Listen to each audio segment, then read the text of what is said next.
Chapter 9. Queen Alice. "Well, this is grand," said Alice. "I never expected I should be a queen so soon." "And I'll tell you what it is, your Majesty," she went on, in a severe tone. She was always rather fond of scolding herself. "It'll never do for you to be lolling about on the grass like that. Queens have to be dignified, you know."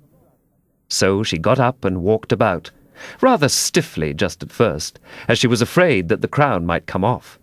But she comforted herself with the thought that there was nobody to see her. "And if I really am a queen," she said, as she sat down again, "I shall be able to manage it quite well in time."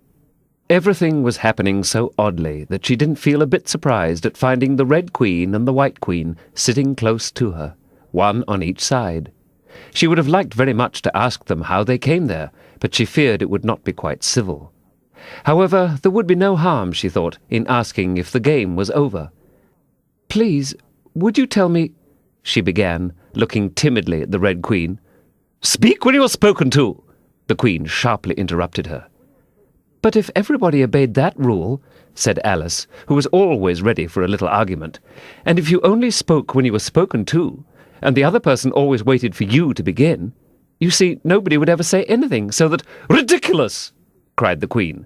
"Why, don't you see, child—" Here she broke off with a frown, and after thinking for a minute, suddenly changed the subject of the conversation. "What do you mean by 'if you really are a queen'?